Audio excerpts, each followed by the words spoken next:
अस्सलाम वालेकुम। आप सब लोग कैसे हैं? इंशाल्लाह आई होप आप सब लोग ठीक होंगे। जी हाँ, मैं भी ठीक हूँ। आज की व्लॉग में आपको मैं शेयर कर रही हूँ अपनी रूटीन के साथ साथ एक बहुत ही सेंसिटिव और इम्पॉर्टेंट इशू और टॉपिक जो है डिप्रेशन और एंजाइटी। ठीक है, इसके कुछ मैं आपको सिम्टम्स भी शेयर करूँगी। इसके साथ साथ आपको इसके टैकल करने का और इसके साथ डील करने के भी कुछ हिंट्स, कुछ पॉइंट्स शेयर करूँगी अकॉर्डिंगली माई पर्सनल एक्सपीरियंस। ठीक है, अच्छा जी, फ़र्स्ट ऑफ़ ऑल तो ये कि इसमें आपको बहुत सारी फीलिंग्स होती हैं। मेरी फ़ेवरेट हैं ह्यूमन एक्टिविटीज़ जो हैं डॉक्टर आरफा सईदा ज़हरा, मैं उनको बहुत सुनती हूँ। बड़ी स्वीट लेडी हैं, बड़ी काइंड लेडी हैं, इतनी सिंपल हैं। उनकी सिंपलिसिटी जो है उनकी बातों से शो होती है। बड़ा मज़ा आता है उनकी बातें सुनकर, जैसे बस वो मुझसे ही मुखातिब हैं, वो मुझसे ही बात कर रही है। उनका ना टॉकिंग वे इस तरह से है। हर इंसान की अपनी पसंद होती है। आपको भी एक्स्ट्रा टाइम को मिले तो आप ज़रूर ऐसे लोगों को सुना करें। कुछ लोग टॉक शोज़ सुनना पसंद करते हैं, कुछ लोग ऐसे टॉपिक्स को सुनना पसंद करते हैं। हर इंसान की ना अपनी चॉइस होती है। आज का जो टॉपिक है उसके अकॉर्डिंगली जो मैं आपको सिम्टम्स शेयर कर रही हूँ, उसके सिम्टम्स कुछ इस तरह से हैं कि एंजाइटी और डिप्रेशन में सबसे पहले जो स्टार्ट किए हिंट्स हैं, वो सिम्टम्स वो हैं, नींद नहीं आती, एकदम से आपको अचानक किसी ना किसी बात पर गुस्सा आ जाता है, हर बात आपको नागवार गुजरती है, चिड़चिड़ाहट होती है, नागवारी होती है। वो हम लोग पश्तो में कहते हैं ज़ेड़ा तंगी की जैसे। तो दिल तंग होता है हर बात से, हर वक्त आपको अंधेरे में बैठे रहने का दिल करता है, किसी से बात करने का दिल नहीं करता। आप बहुत सारे वहमों का शिकार हो जाते हैं, बिला वजह बात बेबाद आपको रोना आता है। मतलब आप अकेलापन महसूस करते हैं। बस एक ही चीज़ आपके दिल में, दिमाग में सवार हो जाती है, भाई आपका कोई नहीं है, आप किसी से बात नहीं करना चाहते, कोई आपसे बात ना करे, इस तरह की फीलिंग होती है। छोटी छोटी बातों पर रोना आता है, खाना पीना नहीं होता, भूख नहीं लगती। कुछ लोग कहते हैं ना डिप्रेशन में मुझे भूख बहुत लगती है, वो झूठ बोलते हैं, वो बिल्कुल गलत बयानी से काम लेते हैं। नहीं, ये उनकी बैड हैबिट होती है जो वो इस चीज़ को कवर करते हैं कि मुझे डिप्रेशन में भूख लगती है। डिप्रेशन इतनी सेंसिटिव और इतनी डेंजरस बीमारी है जिसका उसी को पता होता है जिस पर गुजरी हुई होती है। मैं पर्सनली इस चीज़ से गुजरी हूँ, मैं वही आज इस वीडियो में आपसे डिस्कस करना चाह रही थी। अच्छा जी, ये तो हो गई इसके सिम्टम्स। ठीक है, अब मैं आपके साथ इसके कुछ हीलिंग पॉइंट्स शेयर करूँगी। सबसे पहले तो जो मैं आपको शेयर करना चाहूँगी वो यही है कि when you are losing your patience, तो तब आपको इमोशनली एग्जॉस्टेड होने की वजह से डिप्रेशन और एंजाइटी हो जाती है। ये दोनों नाम, ये दोनों वर्ड्स जो हैं डिफरेंट हैं, मगर इनके सिम्टम्स, इसका ट्रीटमेंट एक ही तरह से किया जाता है। और इसका ट्रीटमेंट सबसे बड़ा आपके अपने हाथ में ही होता है। बिल्कुल डेफिनेटली ये जब हम मेंटली फ़िज़िकली थक जाते हैं, जब इंसान बहुत ज़्यादा थक जाता है ना, ज़हनी तौर पर, जिस्मानी तौर पर, तो हमारे हार्मोन्स जो है ना वो एग्जॉस्टेड होने की वजह से रिएक्ट करते हैं, हमारी बॉडी रिएक्ट करती है, तब हम डेफिनेटली बीमारी की तरफ जाते हैं।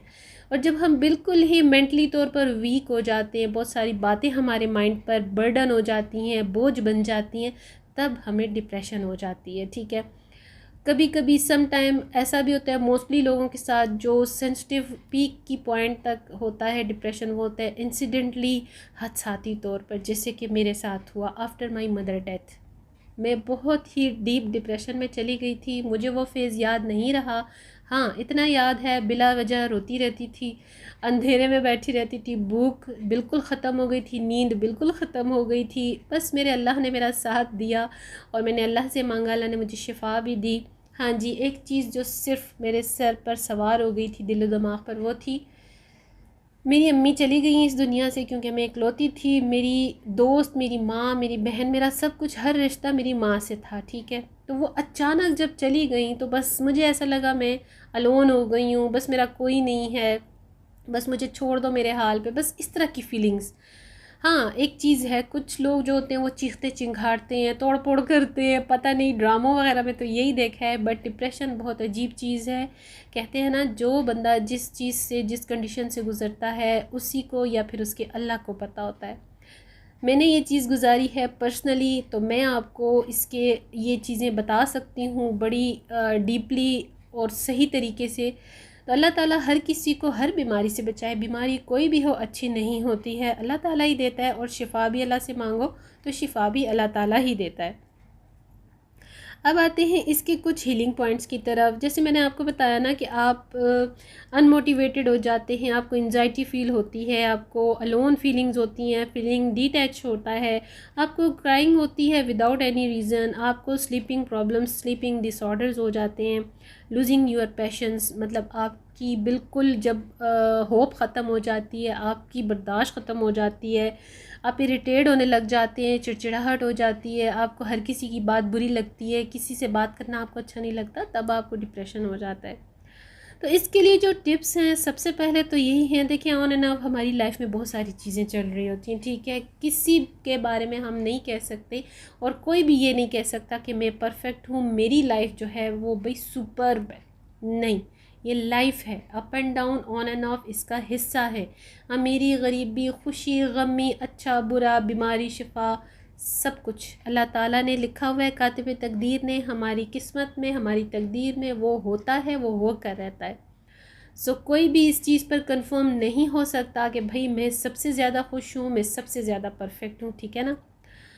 आते हैं टिप्स की तरफ, और वो ये चीज़ होती है कि आप डिप्रेशन में सबसे पहले तो अपनी ईटिंग हैबिट्स की तरफ देखें, क्योंकि भूख नहीं लगती, नींद नहीं आती, जिसको हम इंसोम्निया भी कहते हैं। मेरा यही हुआ था, मैं तकरीबन 19-20 दिन सोई ही नहीं थी अपनी मदर की डेथ के बाद, और यही चीज़ मेरे डिप्रेशन की मेन रीज़न बन गई। मुझे सुकून नहीं था, बस रोना रोना रोना, भूखना लगना, आराम ना करना, बस ये चीज़। फिर डॉक्टर ने जैसे डील किया वो एक अलग कहानी है, लेकिन रूहानी तौर पर मैंने बहुत अल्लाह ताला से हेल्प ली, मुझे जो वज़ाइफ बताए गए मैंने वो किए, और अल्हम्दुलिल्लाह अल्हम्दुलिल्लाह रियली इट्स ट्रू कि आपको रूहानी इलाज बहुत बहुत सपोर्ट करता है। ये तो मेरा बिलीव है, मेरा ईमान है, एतक़ाद हम सब का होना चाहिए एज़ अ मुस्लिम भी कि अल्लाह ताला के कलाम में बहुत पावर है, बहुत असर है। मैंने सूरह यासीन की थेरेपी की, मैंने सूरह रहमान की थेरेपी की, सूरह रहमान की थेरेपी तक मैं बिल्कुल ठीक हो गई थी। हाँ जी, मैंने बहुत लॉन्ग टाइम गुजारा डिप्रेशन में, अल्हम्दुलिल्लाह मैंने रिकवर किया। उसमें मेरे घर वालों की भी सपोर्ट थी, लेकिन मेरी अपनी और मेरे अल्लाह की सबसे ज़्यादा थी। अल्लाह का हुक्म था, मैं रिकवर हुई, मैं वापस आई डिप्रेशन से। मगर वो फेज़ बहुत अजीब होता है, नहीं इंसान समझ सकता ना बता सकता है। मुझे तो भूल भी गया है, नाउ आई डोंट रिमेंबर कि मेरी क्या क्या कंडीशंस रही हैं। हाँ जी, टाइम बहुत सा, तकरीबन मुझे 1 साल इसमें मैं रही हूँ। लेकिन जब मैं रिकवर हुई तो फिर क्या था कि एक तो मुझे अपना मतलब अपना फ़िज़िकली और मेंटली कंडीशन वापस लाने में बड़ा टाइम लगा, फिर उसके बाद घर को कवर करने में बड़ा टाइम लगा, क्योंकि घर भी बिल्कुल उलट जाता है। डेफ़िनेटली जब हाउस होल्ड लेडी की तबीयत ठीक नहीं रहेगी, जब उसका इतना फ़ेज़ वो उस पर गुज़रेगा, तो हर चीज़ गड़बड़ा जाती है।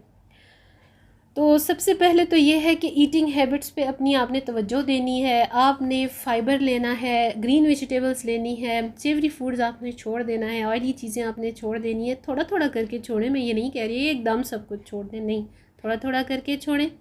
उसके साथ साथ आप वॉक को अपनी रूटीन बना लें। वॉक नहीं करनी तो घर में आप कोई भी छोटा सा एरिया है वहाँ पर चंद कदम आप बार बार चलें, 20-30 मिनट्स तक, ठीक है। क्योंकि जब हम वॉक करते हैं ना, यकीन करें मैं वॉक करती हूँ, मुझे बड़ी खुशी सी फील होती है। और जब विंटर्स में भी मैं वॉक करूँ, कभी तबीयत थोड़ी सी सुस्त हो तो इंसान को डेफिनेटली थोड़ी सी स्वेटिंग होती है, वो आपकी एक सिम्टम होता है कि आपकी वॉक कामयाब हो गई, मतलब आपके जो फाइबर्स थे वो बर्न हो गए हैं, जो कैलोरीज थी वो आपकी बर्न हो गई हैं स्वेटिंग की सूरत में, ठीक है। तो वॉक से ना आपके हार्मोन्स इरिटेशन में आ जाते हैं, वो स्टिमुलेट हो जाते हैं।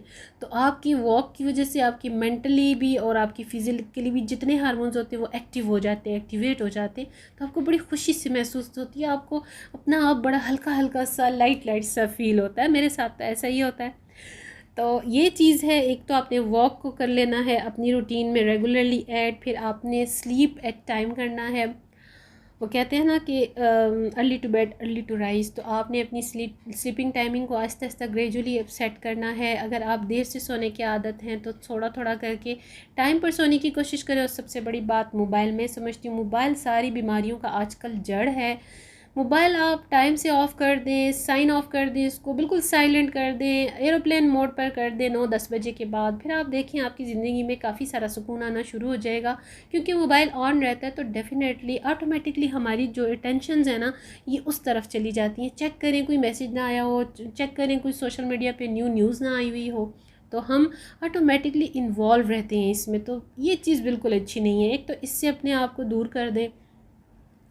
फिर आप अगर फ़जर के टाइम की आदत हैं, अगर आप फ़जर तक जागने की आदत हैं, तो नमाज़ को अपनी रूटीन में रखें। हम दुनिया को इतना टाइम देते हैं, तो नमाज तो हमारे लिए फ़र्ज़ करार दी गई है, जिसकी कोई माफ़ी नहीं, किसी सूरत में माफ़ी नहीं। तो आप फ़जर की नमाज़ पढ़ें। अल्लाह ताला का कलाम बड़ा सुकून देते हो। नमाज में तो बहुत सारी चीज़ों का हल है।